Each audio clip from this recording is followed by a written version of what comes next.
Are you ready? Oh, yeah! Strap yourselves in for the Gaming Hub. With your hosts, Tyler. You can't handle the truth! Graham. The force is strong in this one. And Steven. You cannot be serious! Let's get started. Hey everybody, welcome into the Gaming Hub. This is episode 143. I'm your host Tyler, saying thank you so much for joining us. And with me as always, our co-host. Let's start with Graham. Graham, how are you? How's your week been? I'm doing well. My week has been, it's been all right. Nothing too exciting. Getting ready from some really cold weather. Better hunker down. Gonna be a snowstorm. Hopefully I get an extra snow day next week and maybe get a little extra gaming in. As far as games, I've been back to Overcooked 2, working my way through the DLC, and that game is getting hard. Like, every level now is just progressively harder. And I played some NHL 19. It's always nice to just go in and kill some games. And other than that, not much going on. What games you guys been playing? So, I'm Steven. Steven, how are you? Hi, Steven. and I have been playing some games as well. I started Kingdom Hearts 2. And actually, I stopped playing for a second. I don't know. It's not Kingdom Hearts 3, so I think I'm just gonna wait. Maybe do a whole run through after I beat Kingdom Hearts 3, like start from the beginning and try them all. Eventually, I don't know. Haven't decided. But I actually have been playing a lot of.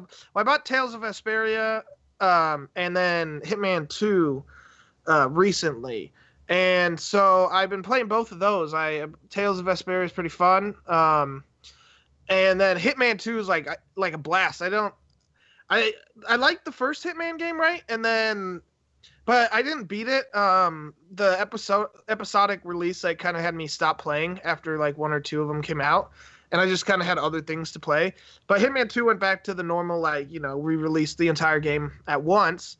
And unlike most people, I didn't actually have a problem with the episodic release. It's just when you have so many things to play, you just kind of, some things get swept under the wayside, as it were. But Hitman 2, I've been having a lot of fun. You can play through the whole campaign for the first game in Hitman 2, which is pretty awesome. The challenges are fun. I've done some escalations. I streamed it a little bit the other day, and then the campaign, just because there's a bunch of different story inside each area, so there's different ways that you can kill your target, and you can learn different things about your targets, and I think that's pretty awesome. So there's a lot of ways to play that game, and a lot of cool little things you can check out if you like. The game can kind of hold your hand as much as you want it to, which is pretty nice, because some of the older games were really, really hard trying to figure out what to do. But yeah, I've been having fun with that. And just side note, non-podcast related, but as those of you who have listened to our show recently, back in November, we were talking about sheet sets a lot. And I know some of our community loved that, and some not so much. But I figure to go with the sheet sets, even if I bought them out of order, I'm mattress shopping right now. So if anyone has any advice or any recommendations, if they have recently bought a mattress, send them my way, because this is not an easy thing. There's so many different products, so I could use your help. So I'm asking you guys for some recommendations. So there you have it. But Tyler, how have you been? What have you been up to? Been pretty good. I'm actually completely in the process of getting ready to move now, so that's going to be happening within the next couple of weeks. I'm really excited about that, actually. It's where I'm going. It's going to enable me to have a chance to have a room that's completely dedicated just towards gaming. So I'm going to have a nice setup for streaming and for playing games, all that good stuff. So really looking forward to that. We've been really, like I've told you guys off air, where we record, I'm in such a cramped spot. And right behind me is the kitchen, and I swear you can hear the hum of the refrigerator coming through. That's what that is. I was wondering what that was. So, I at least hear it. It bugs me. So, I'm looking forward to kind of getting away from that and into a situation that's a little more conducive to doing this and not as cramped. But as far as playing games, well, first of all, let me say, Graham, you're not alone. We have Snownomi incoming here tomorrow and Saturday. So really excited about that. And then we're going to go straight into the deep freeze from there. So I'm really, really fired up for that. But I played some Madden this week. Played in our franchise. I was in the AFC Championship game. Steven, you were in the NFC Championship game. And we both lost. So, Really? yeah, we both lost. So congratulations to Chummy Caveman in our community and to Viking Sully, both going on to the Super Bowl. And excited to see that game and see how that plays out.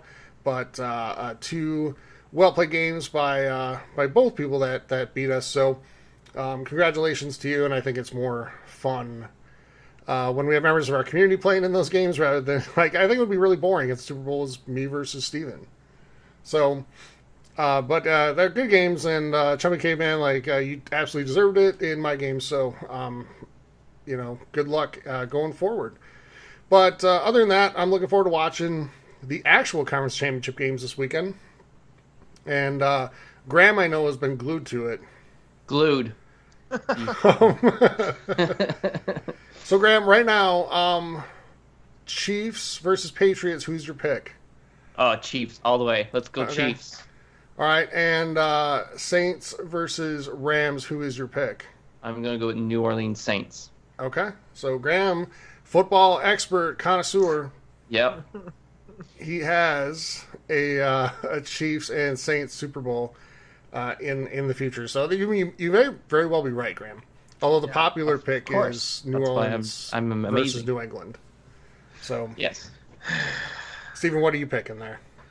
Well, that's probably, I'd say those two are the favorites, even if New England is away in Kansas City. But I'm hoping it's Kansas City versus Los Angeles. That's the dream out of these four. But I know that I never get what I want when it comes to this sort of thing, and so it'll be Brady versus Breeze.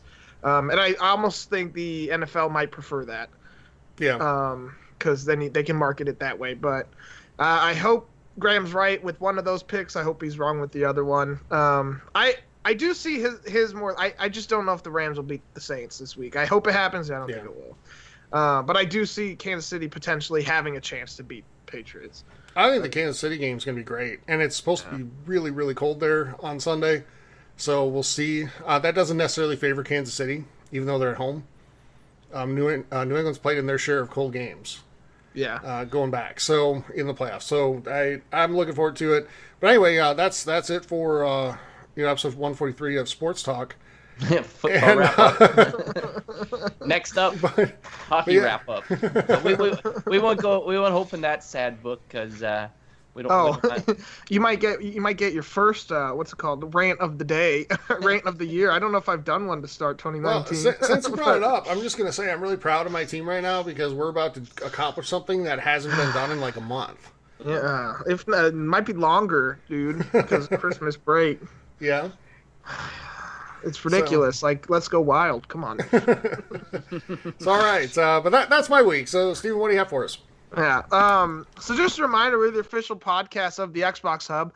Head on over to the xboxhub.com for all the latest and greatest in news, reviews, and everything else in the world of Xbox. And you can check out their sister site as well, the Switch Hub, for all the Switch stuff for all Nintendo-related topics. And we'd love to have you come join our community. The community is full of awesome people. We have a lot of great conversations going on across all the different places, and the easiest way to get to join all the communities would be to head on over to Twitch and look up TXH Gaming Hub.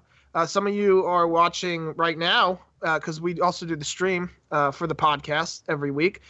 So we appreciate those people that come out. But yeah, heading on over to TXH Gaming Hub, and you can find links to everywhere: Facebook, Discord, Twitter, Instagram, email, YouTube, anything you want. And Facebook is the Gaming Hub forums if you'd rather go that route. And then both of those places easily gets you into Discord. There's no real other way, or really easy other way. I guess you could email us if you want and you don't like Facebook and or Twitch. But we'd love to have you come join Facebook or Discord. Like I said, a lot of great conversations. We talk about video games. We talk about food, music, movies, sports, and yeah, there'll be some mattress talks going on, hopefully, and sheet sets. We love those.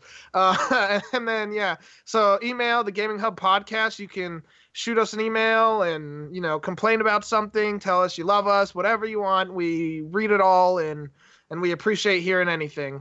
mostly. And then YouTube's the Gaming Hub podcast. You can see all the podcasts episodes up, and then among some other fun videos like me eating some extremely spicy beef jerky. There'll be a new one going up pretty soon, exclusive to Patreon, but Tyler can get into that. But it'll go live for the world, probably about a week. But anyways, so finally, if you like Twitter, you can head on over to TXH Gaming Hub there and follow us there and see some pretty good tweets, I guess. Yeah.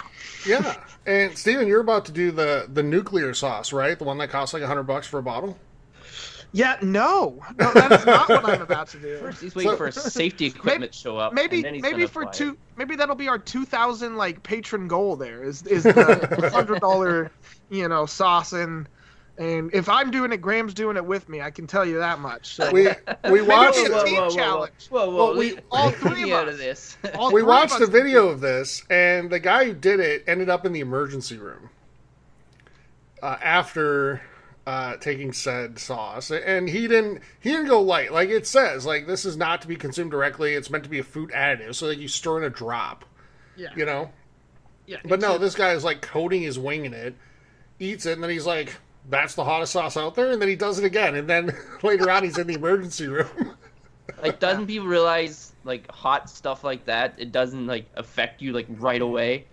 You gotta wait a little bit, and over time it gets worse. It depends on the pepper and the sauce, sure. Though, because, like I said, with that beef jerky, the Carolina Reaper hit really fast, but I don't think it was as hot. The Scorpion didn't seem that bad at first, and then all of a sudden that thing just my mouth caught fire. I drank probably half a quart of milk trying to relieve the heat.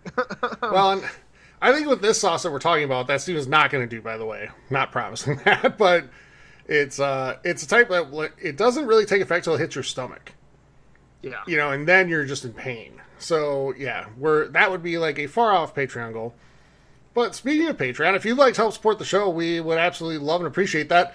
There's a couple different ways to do it. So, Steven mentioned Twitch earlier, TXH Gaming Hub on Twitch. If you're an Amazon Prime member, you get a free Twitch Prime sub to use every single month, and if you choose to spend that on us, we'd really appreciate that. It helps make the show better. It helps us do better giveaways in our community, all that type of thing. Help us grow, get better equipment, all that good stuff. And the other way is we have a Patreon page, patreon.com/gaminghub.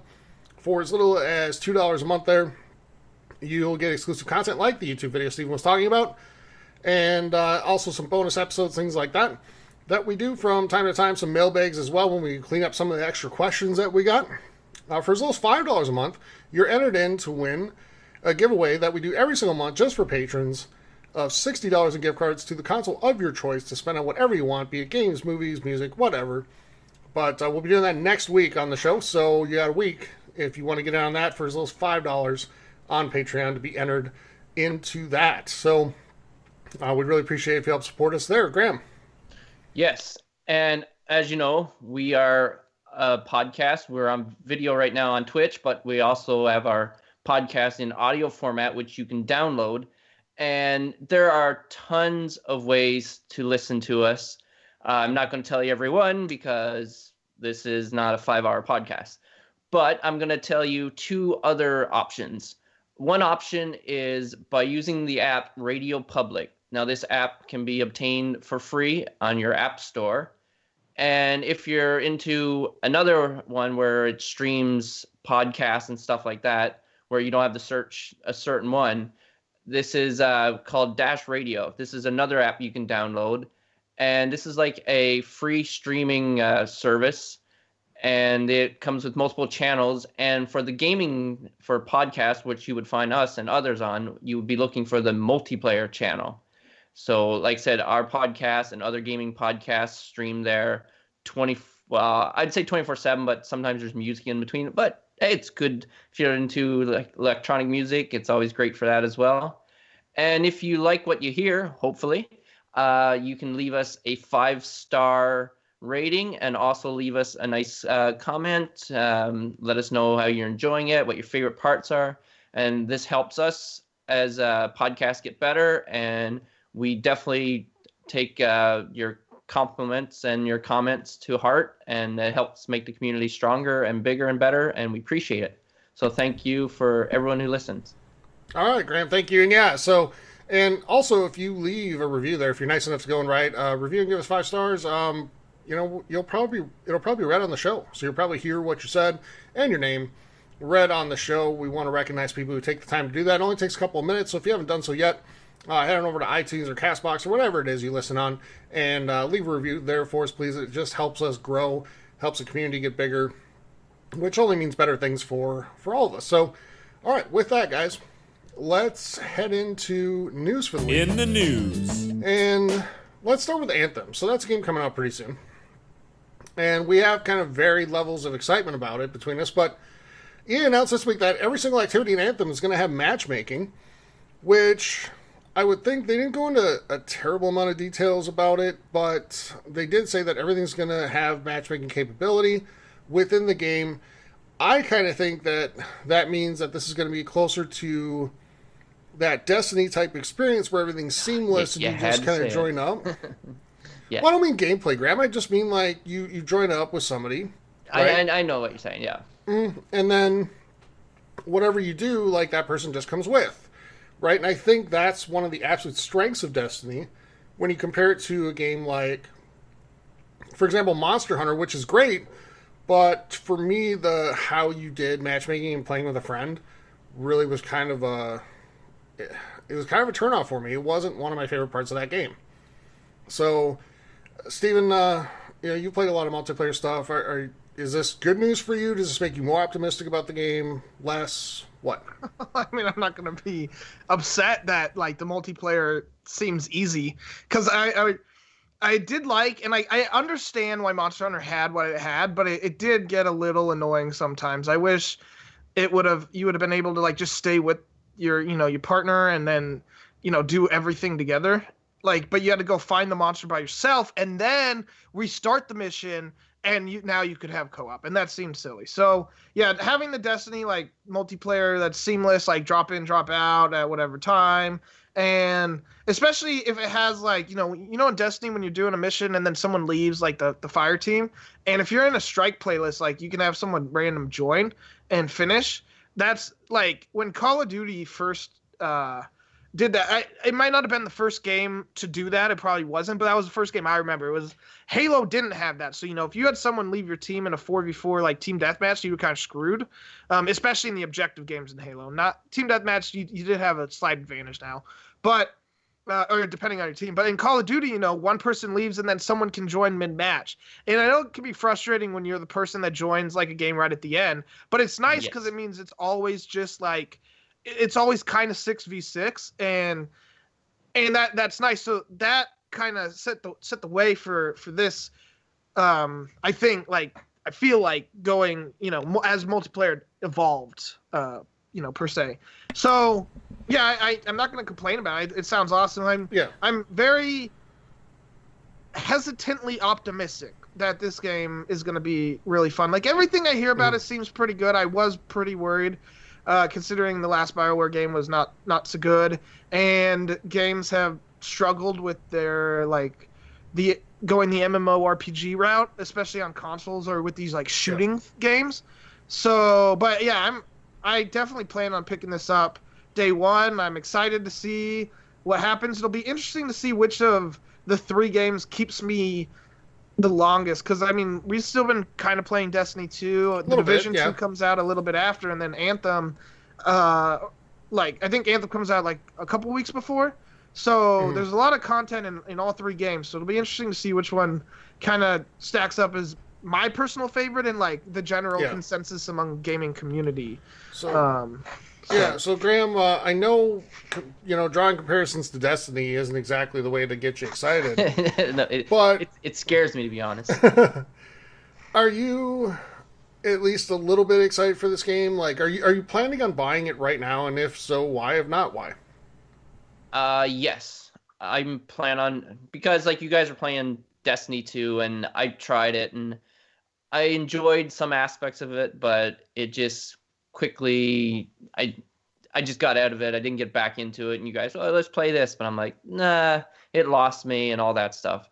But from what I hear of Anthem, it's got a lot of great features. It's being reviewed really well from like the people who have actually had their hands on it. And I like the fact how it's more like you can fly, or like more than in Destiny. Like basically you could have like little float around a little bit like that, and then you'd fall down and stuff. So yeah, no, they're like trying out all these javelin suits. This appeals to me a lot more, and it is a BioWare game.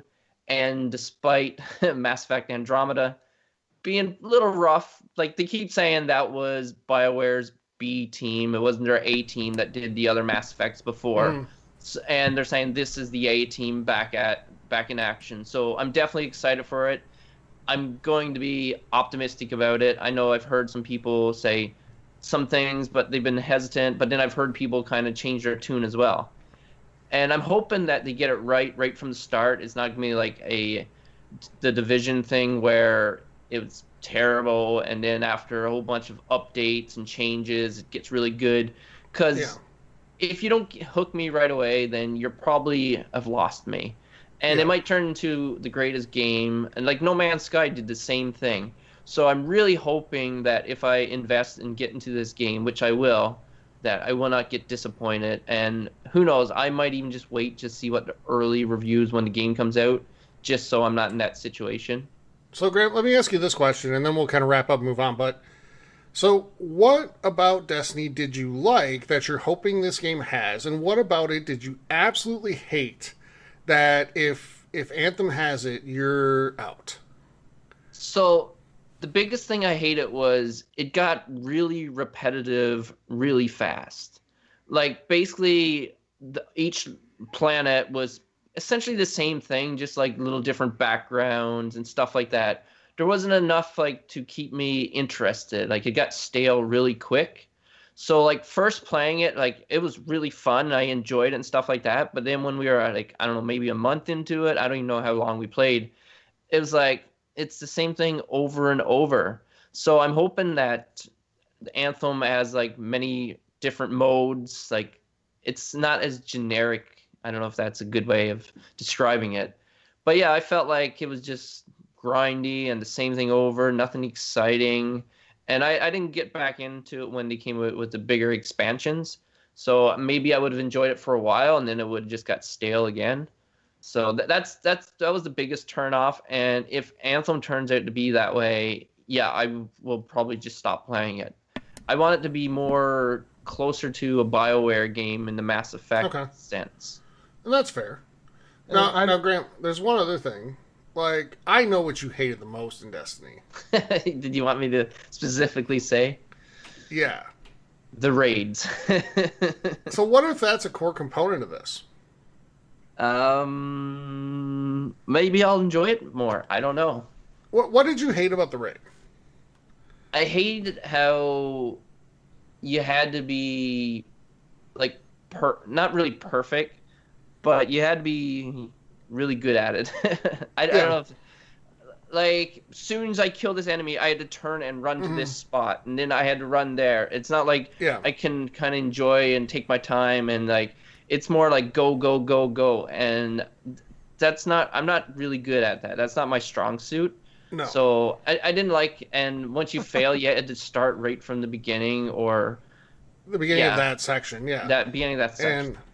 And Graham, I think for you too, like, let's add in the part of the other people, right? Yeah, I was gonna say, and I know I was frustrating other people, and I know they weren't having a good time, and like some people are nice and they try to stick around, even though it's like, we're not gonna get anywhere with this guy. We should just get rid of him. But I don't want to say that. But so I know it makes you feel bad, right? Because you're not that you're letting people down, but like nobody likes to hear the sighs and all that stuff, you know, in the comments. Like, that's not fun. So I get it. Yeah. So real quick, like, what did you like about Destiny that if Anthem has, you're like, cool, I like that they added that? Well, I liked, like, when we played and it was like we're in a party and we're doing these things together. And I liked how there was stuff to, like, keep me busy while, like, waiting for you guys and stuff like that. Another thing, too, is when we had to fight that tank or whatever, like the little public events, like, there weren't like a huge variety of it. So I'm just looking for more variety and more fun moments that aren't just, oh, that was a fun moment. Well, we're going to have that fun moment again. Oh, you're going to keep having that same moment till it's not fun anymore. So I just hope that it's like updated a lot and hopefully it doesn't crash from all the people getting in there. Yeah, I wouldn't be surprised at all if we saw a rough launch to Yeah. the game from getting online, that standpoint. But all right, I hope so not. we're gonna move into a story where I'm probably gonna get a little fired up, but I'm gonna let you guys go first. So I'll just introduce it. EA has, kind of sort of canceled another Star Wars game, and it was originally an open world game that was codenamed Orca. They've redirected EA Vancouver to make a smaller scale game that can be ready by late 2020. Thoughts on this, guys? Whoever wants to go first. I'll go first. I don't have a lot to say, and I know Steven will elaborate. But to me, this doesn't sound like a very good formula at all. Like, they had this great idea, nice open world. And I'd like to know how the conversation went down, how they decided, no, we're going to change this. We're going to make it smaller so it can be out sooner. So I don't know, like, are they scrapping the whole idea? Are they just keeping the story? Like, I don't know, especially say, okay, we're going to scrap it and we need a game that's going to be ready in 2 years. Like, is that really enough time to make a well-polished game, or is this just going to be a disaster? Like, I feel like this is going to be a disaster. And I think if this turns out to be a disaster, I think EA should lose the rights to this franchise because they're just destroying it as a gaming franchise. What do you think, Steven? Oh yeah, this game is set up for failure. We I hate to bring it up, but I don't really. Jason Schreier's book was really Blood, Sweat, and Pixels was really well done, and he talks about crunch a lot in there. And if this game's supposed to start or 2 years, and a little under that, and really year and a half, and a year and a couple months to have to show something more than likely at E3, like that is not the recipe for success. Like, this game, I can't see being longer than 8 hours campaign-wise, probably 6. Maybe we'll get an Order 1886 and where it's like 2 hours to beat. This game is probably going to be really short for it to be somewhat good. And maybe it's going to be a mobile game. I'm not going to want to spend $60 on a game that is 2 hours. So, yeah, I don't see it being successful. Well, I know, because the person I game share with will stupidly pay for it. I will. But I just can't see it being that good, and I don't hope it fails, but I hope EA loses the Star Wars license, and that's where I'll leave. And Tyler, I'll let you go from here. Okay, so I'm about to do two things that I never do. Right? Okay, because I'm not part of the like trash EA crowd. I think there's a segment of gamers out there that I just completely disagree with. That no matter what EA does, it's terrible and awful, and it's the end of humanity and ruined my childhood and blah blah blah. And this won't be the last time I rant about ruining my childhood in this segment. But, what are you doing with this license, EA? This is one of the most bankable licenses in video games. Like, how are you blowing this badly? Because you guys know what other games got 2-year development cycles with this license? The Battlefront games? Yeah, and they're both awful. For different reasons. I think the gameplay in 2 was a little better, but the loot box thing was just... The loot crate thing was the end, right? Yeah. It was over before it started. But what are you doing? Like... What does smaller scale mean? I mean, are we going to get another shooter? Yay. Are we going to get a card game? Yeah, that's what I was thinking. Like Graham said, are we going to get a mobile game? My God, if they go on E3 and show off a mobile game, like you thought that, what was it, Command & Conquer was bad? Yeah. This will be worse. I don't get it. And then on the other side of it, you have the Star Wars fans that are having a complete meltdown. And I never get that bad either. Like, I don't understand what Star Wars fans having a constant, endless tantrum. I don't understand what they want to accomplish. Because they had a tantrum about The Last Jedi. You were never going to get Star Wars movies ever again. And then Disney got the license to it. They bought the rights to it, whatever. They start putting out movies, and then you decide you don't like it, so you boycott the next one, and then proclaim victory when they say we're not going to release movies nearly as often as we were planning to. So you win by getting less of what you love? Someone explain to me how that makes any sense in the world. But I don't get it. And granted, like, Disney is not innocent here. And actually, I'm going to give it a plug here. Super good fan film that's out there on YouTube by a guy. The channel's called Star Wars Theory. Go watch the fan film if you haven't yet. If you love Star Wars, it is really, really good. But this week, Disney and this other company that's associated with them put a claim on the video that forced them to have ads and say that they're going to take all the money from it now because at one point in the video, it's like the music is sort of kind of similar to the Imperial March. And like this guy went on there and he spent $100,000 on this video and it was all from his own money, his own pocket. And like he was almost in tears, like you could see it as he talked about it. And then finally, Lucasfilm stepped in, I think yesterday, and went to Disney and this other company and said, no, take it down right now. Take that claim off. So they did the right thing. But like fans, I think have to settle down too. But at the same time, like, what are you doing with this license, EA? They've had the license since I think 2014. It's a 10-year deal. There's a long way to go on this. We've got another 5 years before it's up. What are you actually putting out? Like the Respawn game is supposed to come out this fall. We don't know anything about it outside of the title. And that scares me. Like, I so want to be optimistic for it. I want to be excited and I want to like look forward to it. But we know more about like literally every other game coming out this year. AAA. And Steven, I know you're kind of the opinion that you think Jedi Fallen Order is going to flop. Oh, yeah. So, if it does, if Jedi Fallen Order flops, I think Disney should really look into just breaking out the agreement right there and saying we're done. So that leads me to this question. If they did that, which developer do you guys think is the best fit for Star Wars and the type of games you want to see? Ooh. You know, I'm just going to throw it out there. I don't know the possibility or when they'd be able to do it, but I'm going to say BioWare. Well, they've done it well before. I mean, you have the 3 Old Republic games, the 2 like single player RPGs, and then the MMO that I really enjoyed. I put hundreds of hours into. I know it's not perfect. I know a lot of people complain, but people complain about everything. So yeah, no, I've heard good things. Like people really like what they put out.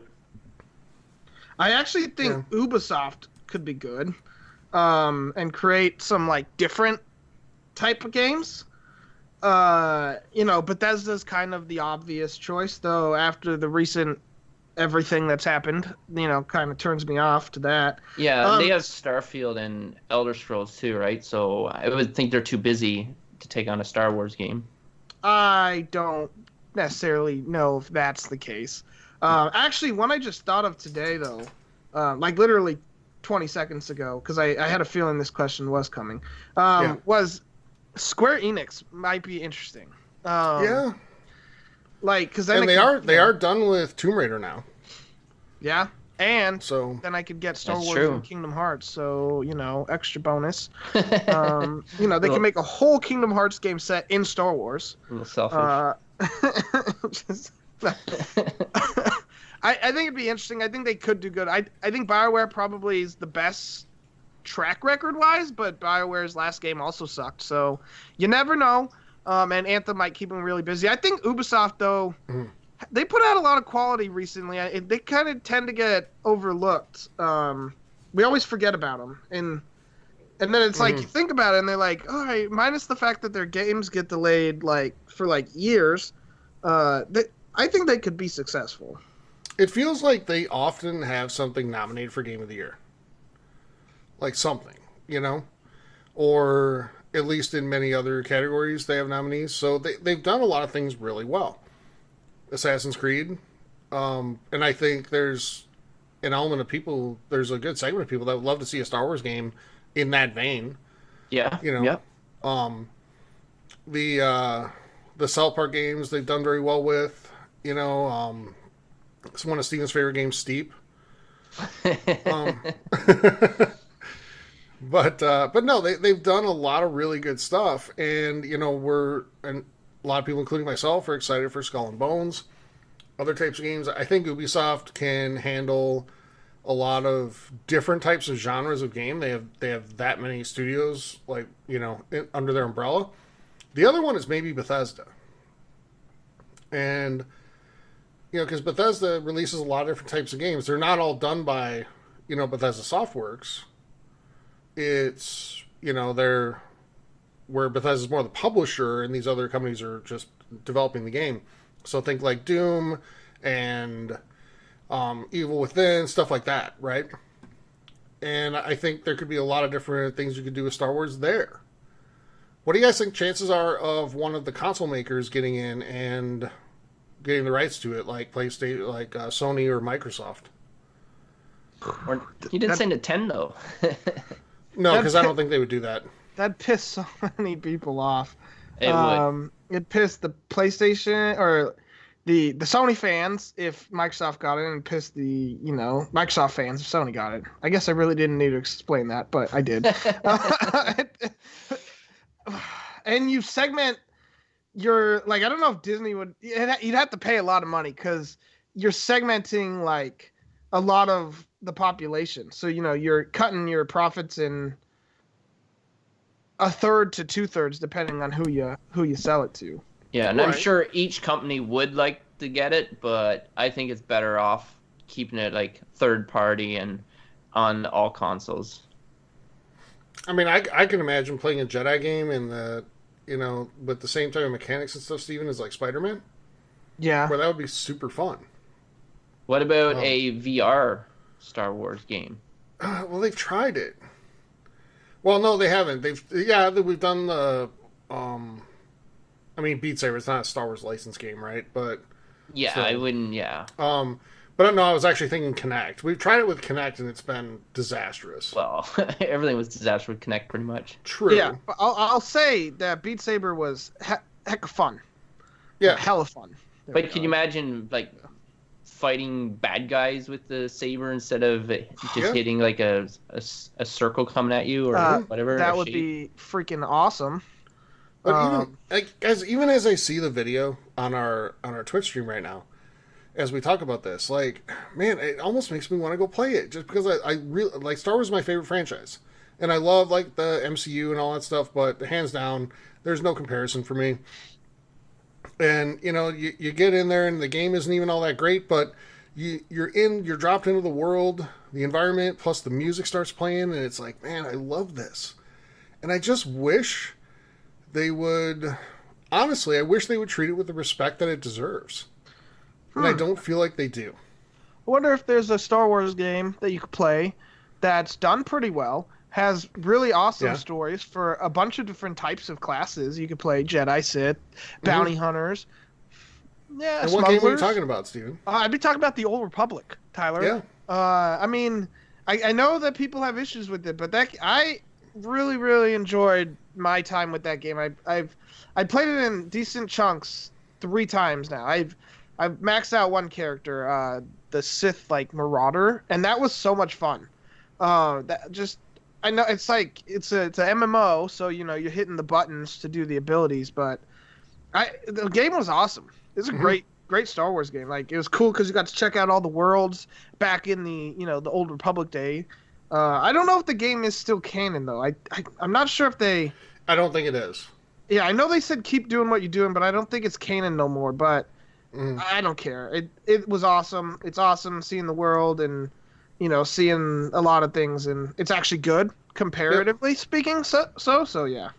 And there Or were you even some really fun moments in the Force, or what's it called? Force Unleashed games. Like, they weren't great overall, but there were some really cool moments in those. Yeah. I mean, it's kind of sad that the best Star Wars games are the Lego Star Wars games.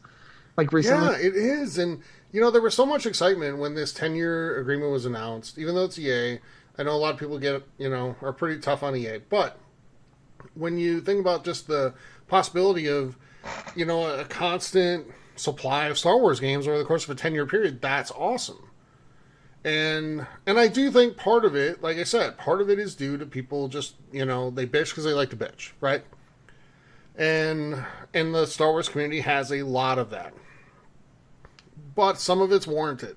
And things like this that EA does, like just complete mismanagement of having this license, gives reason to complain. So I hope they put out a good game from Respawn this year. I have faith in Respawn. I just don't know what type of game it's even going to be, other than a Star Wars game. I think the one we really missed out on that would have been possibly really great is 1313 a few years ago. But I don't know. So, anything else on that, guys? No, I just give us a good Star Wars game, appease the diehard Star Wars fans and the gamers, all just big one happy game for everyone. Yep. All right. Let's move on. And the Hitman's developer, IO Interactive, is creating a second studio that's going to allow them to explore other franchises and worlds. So, Steven, you've been playing Hitman lately, and you've honestly played a lot more than I have, and I think Graham has. So, yes, for sure. Knowing those games in the studio like you do, what type of games would you like to see him make? Whew. That's a tough one. Like, they really haven't made anything other than the Hitman games. They made Kane and Lynch, which I never played in, and a couple one-off games like Freedom Fighters and Mini Ninjas. I've never played those, so I can't speak to those. I've heard of Kane and Lynch. I know it was free to play once. I think it's kind of similar like Max Payne. I could be wrong, so don't yell at me, but I think it's that type of game. So it'll be interesting. I like the Hitman games. I'd like to see. I mean, they're going to continue doing them. Well, I hope. They seem to be pretty successful. So it'd be interesting. Like, they do stealth pretty well. So maybe just a different type of stealth game. Maybe like a ninja game would be pretty cool. Or, because Splinter Cell, it's pretty similar. It's different, but similar to Hitman. I mean, kind of. That's kind of not a fair comparison. But I don't know what I'd like to see. I don't necessarily think it'll be bad. I mean, the Kane and Lynch games weren't very well received. I remember that much. So I don't know. Hitman's really fun though. So I know you said you were going to throw it to me for this, and I was trying to rack my brain to think of what they might do, but I just kept going back to wanting more Hitman. So that's well, that's fair. But those are good games. So hopefully they do something that's different, but still has the same feel and is recognizable as their work. With this new studio, Hitman card game. Yeah, on mobile. Ooh, it was just brought up in Twitch, but a third-person Bond game. That sounds fun. Yes. I don't know who owns the licensing rights for the James Bond video games, if anyone even has those rights. They probably I don't know anymore. The last one was on 360, and I don't remember what it was called, but I played it. I thought Quantum of Solace was on 360. Yeah, it was. I think there was one after that, though. Oh, was there? Okay. Yeah, it was like an original story type of game. I was about to say, because movie tie-in video games are never that successful. I played Quantum as well. Yeah, I never played that one, I don't think. Mm-hmm. And I'm that's another franchise I'm a huge fan of. Oh, me too. And that's a great answer. That's a good idea. We haven't seen the next gen James Bond, so that would be amazing. Yes, please. Yeah. That's what I'll say. Yes, I'm good with that because there are stealth elements in those games. Oh yeah, for sure. So that would be good. I like that answer.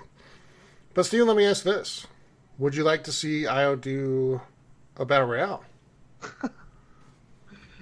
No. I mean, No? we have enough of those.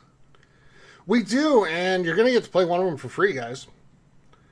Call of Duty Black Ops 4 is letting players try its Battle Royale mode, Blackout, for free through the 24th. They're also getting a new mode called Down But Not Out. So what that is if you die, you can respawn each time the circle that you play in shrinks, as long as someone in your squad is still alive. So, Steven, you've played some of this. Any interest in going back to it? I have interest in going back to Call of Duty. I haven't played it in a while. I do have fun with those games, just not by myself. I don't really love those games solo, as I've said before. But that Down But Not Out mode seems interesting. I think it changes the dynamics of the game. You can kind of send like someone out to scout an area, and then keep your three-man squad together. And if they die, especially if they die right before the circle is about to reset, they just spawn back in with a like loadout. So you can give most of your weapons to your party, and I can see some strategy being in, and I think it'd be more fun for squads because like it does suck when one of the squad mates die and you're sitting around and like you're rooting for your three people, but it's kind of boring. You'd rather be playing. So I think this is really interesting. I think it kind of changes up the what I think is a little bit of stale gameplay in the Battle Royale modes. And I think it'll create some really hectic, like tense scenarios when the circle gets really small, especially if there's like 15 teams left, because then you have oh my gosh, trying to do quick math. Oh no. Oh no. 60 players.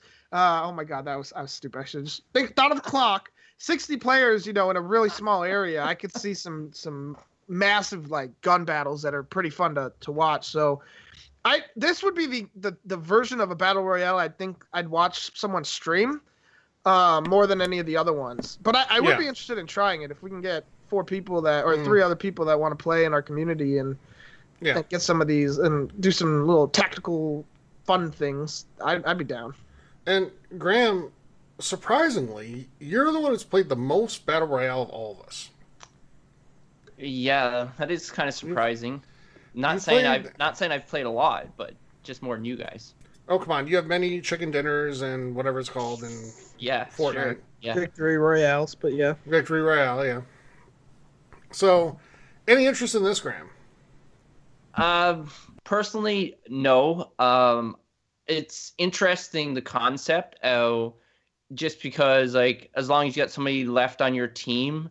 So basically, in my example, I would be the first one dead. And then maybe if the other 2 people are dead, as long as we got one really good player, then we're down but not out, like it suggests. So I think that's a great element to add to it. I would enjoy it more because when you play these types of games and you're like the first one out, and then like you don't want to just like leave and like abandon your team because you're a team and you want to and you can watch them too, right? So it's always enjoyable, but it's more fun if you can play, right? So if there's a chance that when the next circle like starts up, like the smaller one, that you get to go again, I think that's a great idea.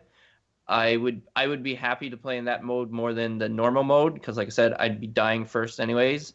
So this definitely appeals to me, and I'm sure there's other people out there as well who it appeals to. So I think that's a great idea. And who knows, you might see Fortnite try to steal this idea because they're like, Maybe. oh, that's a great idea. So kudos to Call of Duty. But personally, I'm not a big fan of most Battle Royales. So unless you guys played and you guys asked me to play, then maybe I'd play. But I don't think I'd jump in on my own. Although, now we talk about it, now I feel like playing it. All right. Good enough. So let's move on to our last news story. And, excuse me, Pinkerton Consulting and Investigations is suing Rockstar and Take-Two over the use of Pinkertons in Red Dead Redemption 2. So, Graham, being from Canada, I know you're a huge student of 19th century U.S. history. Oh, yes. Yes, ask me anything. Yeah, so your thoughts on this? Do you think that this is a justifiable suit or something else? From what I've read into it, this is basically history. So maybe they're portrayed a little more rough or as the bad guys more than the company would like them to be portrayed. But that is a synonymous name with that time in history. So it's accurate to a point. So I don't know the specifics of exactly what they're going after. If it's just their name in particular, then I think they're just going after it just because it's the real popular thing. And because you ask anybody, what was the most popular thing from last year? Well, don't talk about the Game Awards, but it's Red Dead Redemption 2. Pretty much everybody will say that. Not everybody. So, and we've seen Westerns and maybe even other games where the Pinkertons have been talked about. So when people talk about it and they say Pinkertons, I'm like, oh, I know them from other stuff. So I don't think they have much to stand on, but they'll try. What do you guys think they'll be successful, or do you think it's a waste of time and money? Yeah, Steven, how about you? Yeah, this should be covered under the fair use act. I can't say I'm read up on it. I know that there have been times where the fair use law or act or whatever has come into play. Thinking of I remember Universal sued Nintendo. Actually, this was a thing I learned this week that Universal, I think it was Universal, sued Nintendo for the use of Donkey Kong was modeled after King Kong, I think, but Nintendo won and actually got money because Universal made a copycat game. So, I to me this seems like fair use. It's historical. It's the Pinkertons were a thing back in history, and if you're making a historical game set in a very historical context, even if not all the gameplay's that realistic, considering you can be shot 20 times and still live, and really before medicine was as good as it is today. Even if now you can't get shot 20 times and live, well, not most people. Anywho, I just think this is fair use, and I think this is a ridiculous suit. I hope it gets thrown out. It probably won't be, and they might get a payday, but I disagree. I feel like fair use is in play here. Yeah, absolutely. So, for me, a couple things. One, I don't know the answer to this, but how many times have Pinkertons been portrayed in movies and TV shows and stuff like that throughout time? And have all those, companies been sued by this organization? My guess is no. I don't know. All right. Second, though, and you guys tell me what you think. How many people do you think heard of the Pinkertons for the first time ever from playing this game? Not me. Like I said, it's a pretty popular name with Westerns and stuff in history. See, I would actually argue the opposite. I bet there's a lot of people out there that have never heard of it before. Yeah, I mean, I remember. Well, that's what I mean. Before Red. Oh, yeah. Before Red Dead, yeah. Yeah. Yeah. So remember, I asked you at the beginning. I was like, I feel like I know the Pinkertons, but like Tyler, do you remember exactly what they are? Like, was that what the FBI was called before the FBI? Yep. And Yep. yeah. So, I think, it's one of those things where it helps, where this is an example of where video games, and regardless of whether the portrayal of them is 100% accurate or not, there's always some liberties taken when you have, a fictional story involved. Even if it's, quote, based on a true story, which this game doesn't claim to be, by the way. But I think if it sparks the interest of even a handful of kids to actually go pick up a book. Well, let's not kid ourselves. Go look on Wikipedia. Yeah. What's a book? About the Pinkertons. Isn't that a good thing? Isn't that something positive? And, it brings more, exposure to something that honestly has been largely forgotten in history. And, it shouldn't be, but it is. I would venture to guess that a lot of people heard about the Pinkertons for the very first time from playing this game. Or the first one. And I think that, educating people and helping people learn things or making people want to learn things is good, and it should be encouraged. Not, punished with lawsuits because you didn't get your payday from it.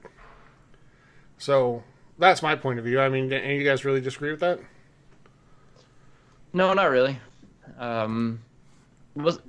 Yeah. I don't think that's a legal argument, but yeah, I mean, I don't disagree.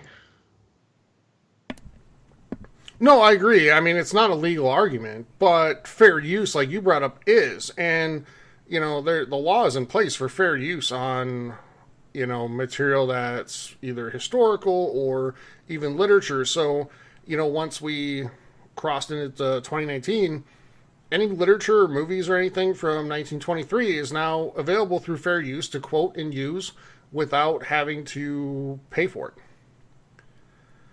So there's, and I think when something is just historical, there's something, I think fair use comes into play there. I absolutely do, especially when you go back that far. Yeah, no, you make a good point with that.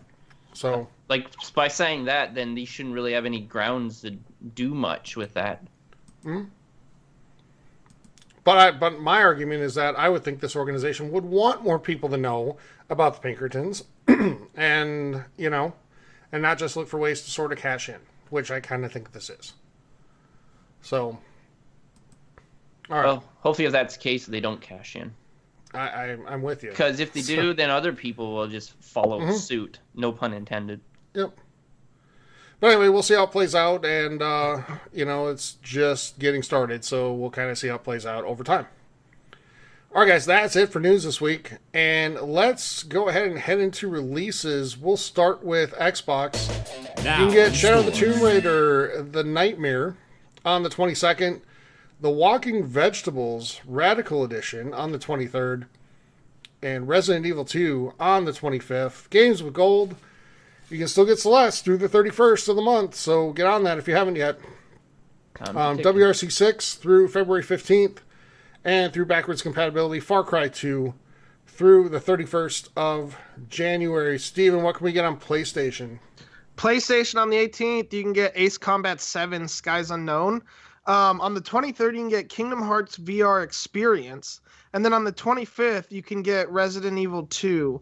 But I'm going to throw this in there as well. Starting, I think, tomorrow, the 18th, for the VR owners, you can, and Kingdom Hearts fans, there's a special, concert you can watch in VR featuring Hikaru Utada, or Utada Hikaru, and singing 2 of the songs from Kingdom Hearts. So I'm very interested in checking that out. And I just found out about it today, so I thought I'd let y'all know if you like Kingdom Hearts and you own a PSVR. Finally, for PS Plus games, you can get Steep and Portal Nights through, the 7th of February. All right, so Graham, what about you for Nintendo? Okay, so for Nintendo releases, on the January 22nd, you can get The Raven Remastered. Then on the 24th, you can get Piku Niku. And on the 3rd, Smite, the third game is Smite, which releases on January the 24th. So you can get Smite and Piku Niku at the same time. And that's your releases. All right, so let's go into questions, and I know we're just going to cover a handful of them this week, Steven, but what do you have? Fan All right. mail. First question, considering it was just a big trailer drop today and experience, from Piracy asks, any of you guys going to get MK11 or Mortal Kombat 11? Tyler? Yeah, I mean, I think there's a good chance I'll get it. I don't know how excited I am for it. Watching it today, I watched about half of the reveal, and it looks great. It looks fun. It looks all that stuff, but it very much just looks like Mortal Kombat to me. It doesn't look like anything super new and groundbreaking. So I'll probably get it. I can't say for sure, but I don't know. Graham? Well, I think it's been a while since Mortal Kombat has been groundbreaking. But, I'm excited for it. I thoroughly enjoyed Mortal Kombat 10. I liked the story, little campaign. As far as just getting on there and fighting all the time, I'm not a big fan of it.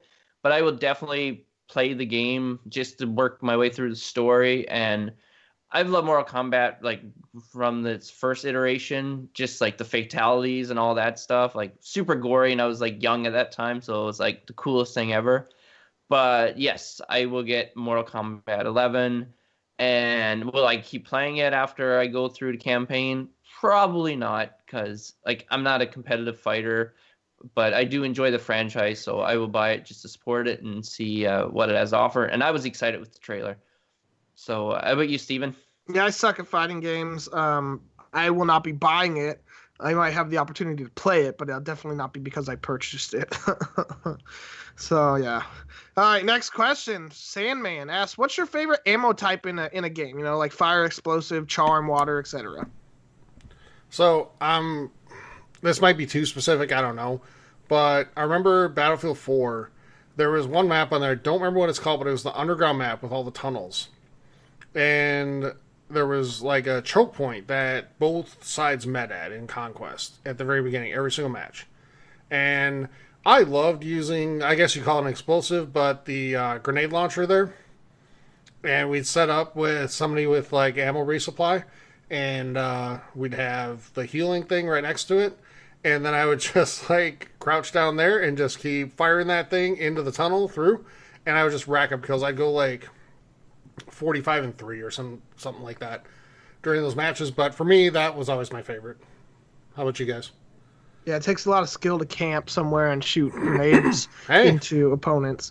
Also, I don't think that's an ammo type, but you know, whatever. Whatever. My favorite is fire. Fire ammo, fire arrows, whatever I'm playing. Anything with fire, like Left 4 Dead has incendiary rounds. The explosive rounds are fun too, but I like the incendiary ammo. And I like picking it up. I always like, you know, hate using it because I'm a hoarder when it comes to ammo in games. It's like use the basics because you never know when you're gonna need the good stuff. I know. But yeah, fire ammo is probably my favorite. But I like when it gives me the option to like use multiple, like especially with arrows. If I can have arrows that aren't just regular, so electric, explosive, fire, like that's my favorite type is just specialty like arrows, but for ammo it'd be fire. Graham? Yeah, I kind of agree. I like fire and explosives, so mine would be incendiary ones and explosive rounds and I'm not a very good shot, so if I can get close, then there's a better chance that I can kill them. And then incendiary, like there's fire burning on the ground, so you can get them that way, and you get to see your enemy on fire, which is always fun. Yeah, I'm that evil. Yeah, so that's my ammo choices for sure. All right. Next Twitch question from Spenis7. He said, "What are some of the gateway games? You know, the games that made you become passionate for video games? Like you personally, not like just in general." So, yeah. So I'll give like a couple broad ones, like not like specific games, but in like different like genres and type like that. So it would be Legend of Zelda: A Link to the Past for Super Nintendo. Like, I didn't realize games could be like adventure puzzle type of game. Totally enjoyed that. Love any type of game like that now. And Guitar Hero 3. Like, I'm a huge fan of music and certain bands, and when I realized you could play these songs, like really good songs that I enjoyed listening to anyways, and then you're kind of interactive with other people playing different instruments and stuff like that, I thought this is super cool, and I've pretty much bought every Guitar Hero since, and I even figured a way to hook up my electronic drum set so it actually controls the game, so you're actually playing Guitar Hero drums on real drums. And even like it opened up the way for Rocksmith, where you actually plug in a real electric guitar and you're playing real songs and learning. So the fact that you can do that, and then there's games that like are adventure and they're like puzzles and get you thinking, like those are my favorite games, and they open up a world of so many other games like that. Yeah, so for me, I've said it on the show in the past, but I was always just kind of a sports gamer for a long time growing up, and my staples were always like Madden and NHL and whatever baseball game and stuff like that. Games that got me into just more gaming in general were, when I look back, it's Call of Duty 2. The first game I think I played on the Xbox 360, and I was just blown away by that. So that's one of them. The original BioShock, got me into more of those types of games a lot more. And then I would have to say the original Red Dead really got me going into open world much more than I ever had been before. So, Steven? Yeah, so Pokemon was one of the first. I'm with Tyler. I played a lot of sports games, like early on, except for Pokemon. That was the first non-sports game that I actually played a lot of because they were pretty easy, but also like fun, and it kind of got me into basics into JRPGs. And then when I switched to getting a 360, like freshman year of high school. I got Halo 3 with it, and that's when I became addicted to video games. Got Call of Duty 4, Call of Duty Modern Warfare shortly after, and then I got Left 4 Dead shortly after that. And like those 3 games definitely like got me into just being, a gamer as it were. And then I branched out and started with like your Fallout 3, Fallout New Vegas, and then Skyrim later. And that's when I was definitely hooked into the fantasy like trope as well, and there were JRPGs thrown in. And Kingdom Hearts. How could I forget? Kingdom Hearts was like the first PS2 game that like definitely got me into like the action RPG games. So I have a lot, but those are Halo would probably be the biggest, just because that like sealed the deal where I was playing video games, for better or worse, every day. Yeah, Steven, for me, like I was just thinking about it as you were answering, and it's funny because I talk about it on the show all the time how much I love Halo and the series in general, but I'm not sure I ever would have gotten into it as much or as soon if not for Call of Duty 2, because that really turned me on to shooters, and then I wanted more shooters, so got into Halo from that point, and that's when my love for that just took off. Yeah, I knew about Halo like 2, well actually Halo 1 from. Like, at one of the timeshares, like, my parents stayed at, they had, like, a Xbox and PlayStation in the rec room, and we played, like, Halo Combat Evolved, and I wasn't very good, and honestly, I was a little kid, so the flood, like, scared the crap out of me. But Halo 2 I ended up getting, and I remember, like, walking over to my friend's house, like, every day, and we'd play the campaign co-op, like, all the time. But online, like, was when the addiction started. And addiction is probably not the right word. I'm not addicted. I can stop pretty easily, but I don't want to. But yeah, so the Halo series definitely up there. Yeah. All right, quick question: cats or dogs from Mr. Jonas Blaine? Well, I think everybody knows my answer. It's dogs. Yeah. So I'll just go first. But go ahead, guys. Graham, next. I live with 2 cats. So I'm kind of biased. 2? I thought you only had 1, Graham. No, my roommate decided to get a kitten to calm down the bigger one, but Anyways, so I live with 2 cats. Personally, I think dogs are amazing, but cats are just no maintenance. Like if you leave for like 2 days or something like that, as long as they have water, like leave the tap running or something like that, then they're good, right? Dogs, you got to take out, and they're a lot of work, but I'll go with cats. So, Graham, you like cats because it goes into your laziness quotient. No, quite well. No, that's not. I'm not lazy. Well, they require no work from you whatsoever. Well, they're not even my cats, so it's even easier. What is the older cat's name? Because most of the time you just call it Cat. Leela and Philip. Okay, good. Steven? So a lot of people are going to hate my answer, and it's very not like me, but I like both. I don't really have a preference. I'm with Graham, like cats can be way easier, but it also means you can't, like a lot of cats don't like to like cuddle, as it were, where dogs do. But then I just hear the stories from Tyler, day after day, and it's like, every time I want a dog, I'm like, I like just having friends that own dogs, which means I can go hang out with the dogs there and not have to worry about if they poop on the carpet. And then the Roomba runs it over and smears it everywhere, and all the other just pain in the butt things that come with owning animals that just sound miserable. So yeah, I like cats. They always tend to be in the same room as you, even if they never want to be held. And then dogs are like awesome, like cuddly, like creatures that are adorable. But again, it's just too much work. So to be fair though, my older dog in his prime was like the sweetest dog in the world. He was super well behaved. all that stuff. My younger one is like a train wreck.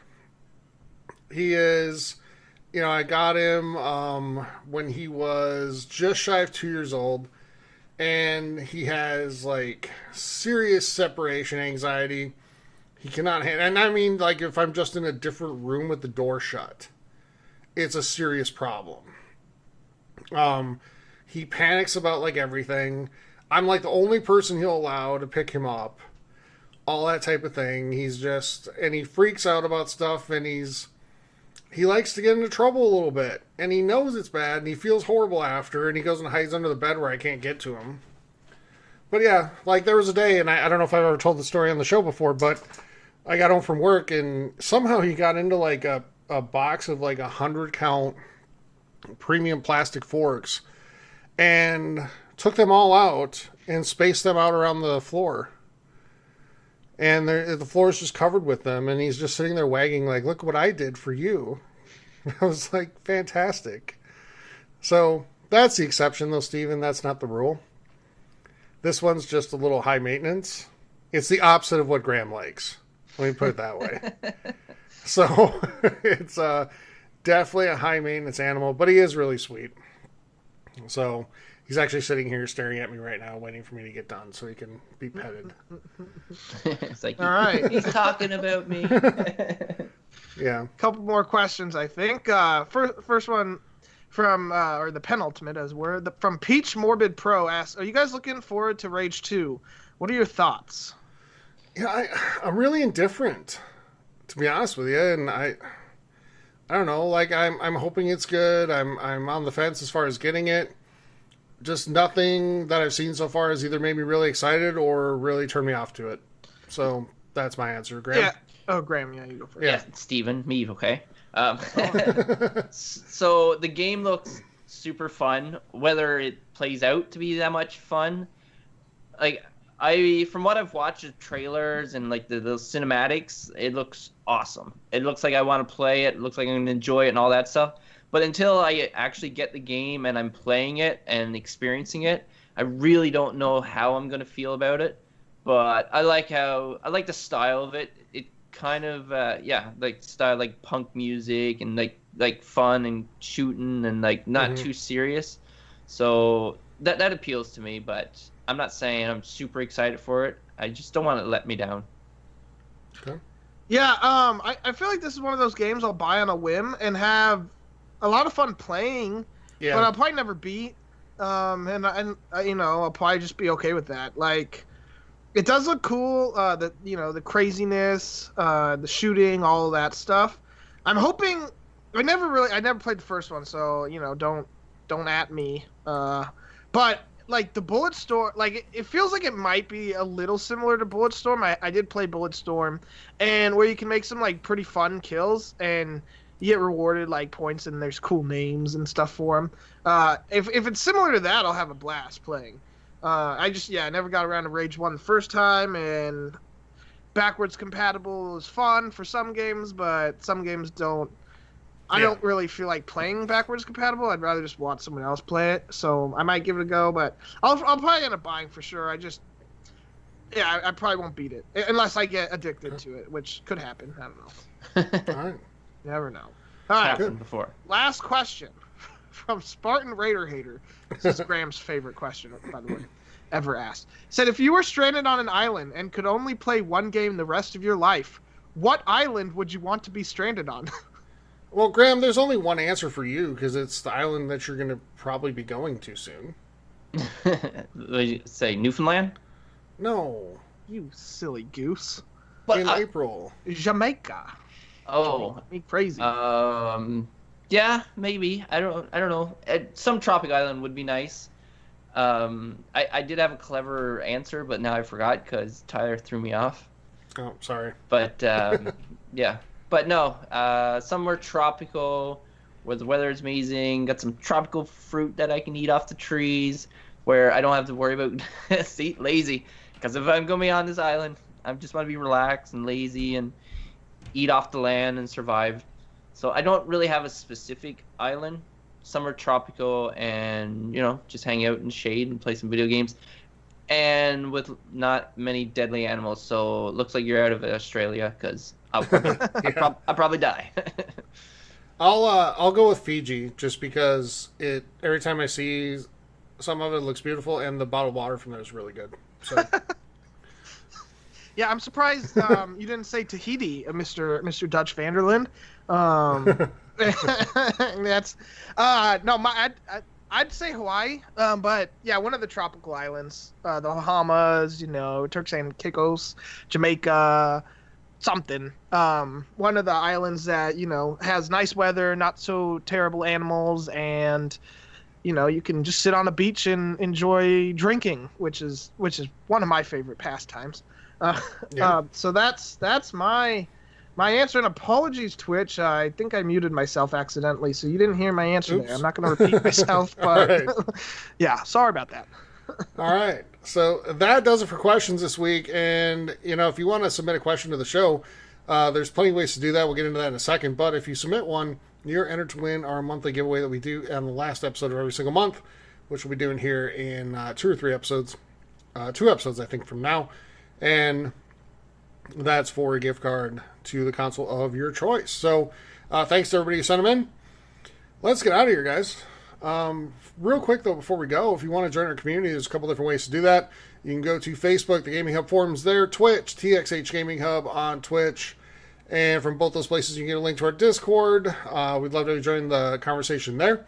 A lot of good stuff going on there that often is more silly than serious, but that's always fun as well. So if you want to help support us, we would really appreciate that. It helps us grow and do better giveaways for the community. Helps us plan to or make it possible for us to attend some events this year to give you guys some really cool, unique coverage, things like that. There's a couple different ways to do that as well. So Twitch, TXH Gaming Hub. If you're an Amazon Prime member, you get a free Twitch Prime sub to use every single month. If you choose to spend that on us, we'd really appreciate it. If not, use it on somebody. Help them grow and achieve their goals. Also, we have a Patreon, patreon.com/gaminghub. And for as little as $2 a month, you get exclusive content. Whether that's Steven eating super hot beef jerky, or us doing a bonus episode or a mailbag episode or something like that. Also, for as little as $5 a month, you're entered to win in our monthly Patreon exclusive giveaway of $60 in gift cards to the console of your choice. We'll be doing that next week. So if you're looking to get entered for the month of January, you have 7 days to do that from today, which is Thursday. So get in at $5 and you'll be entered to win. All right, guys, let's get out of here. That's going to do it for episode number 143. We'll be back next week with episode 144. Until then, everybody, have a great week. Stay safe, play some great games, and we will talk to you soon. Take care, everyone. Enjoy your weekend.